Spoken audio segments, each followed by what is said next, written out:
Joe Macaron is a Middle East analyst at the Arab Centre and joins me live from Washington, D.C. Thanks for being with us. To go back to the meeting between Erdogan and Putin over Syria, given that they're on opposite sides of this, how significant is this gathering?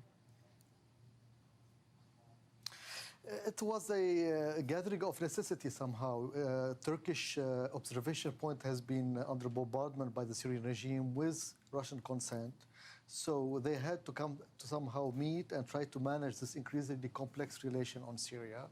So not sure Erdogan got what he wants, but maybe he got some temporary truce. But their interests remain in Idlib very on opposite side.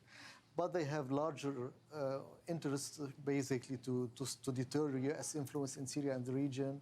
But on Idlib specifically, it's been, for a while now, for a few years, a very difficult situation where they are both on the opposite side.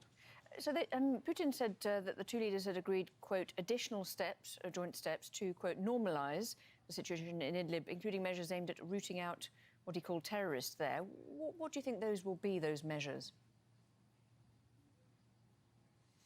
I mean, there's no magic trick in this situation since a while now. Russia, they don't want any HTS, which is Tahrir Sham groups there. Turkey doesn't have full control over them. And they have their own supporter Syrian groups who are not able to win over HTS. And Turkey doesn't want to lose Idlib because first you have a larger wave of refugees, and second, it loses a very strong influence inside Syria. And also they want this area to be more under their control rather than the Syrian regime control.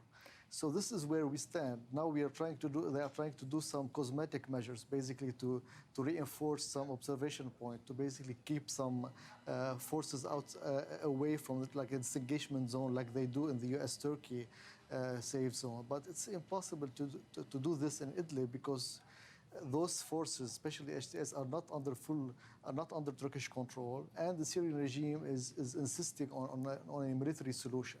So there's no way to have a military solution at this point, and there's no way to have a political solution at this point, considering the conflicting factors on the ground. So we are in this impasse now, which is hard to manage for both sides. Yeah, I mean, given what you said about the impasse and the lack of a political or military solution, what do you make of Putin saying that he and the Turkish leader had emphasised that Syria should remain a unified country? Realistically, can that happen? It's hard because they are all dividing the cake somehow.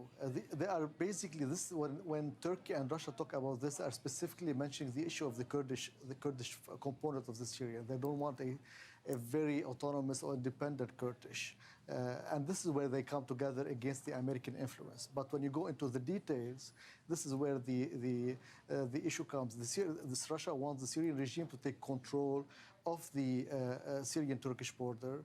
The Americans want more international, like the Americans and the French and the British to have control, in addition to a Kurdish autonomy. So this line of Syrian under one territory is basically underlying the Kurdish problem, the Kurdish component of the Syrian issue.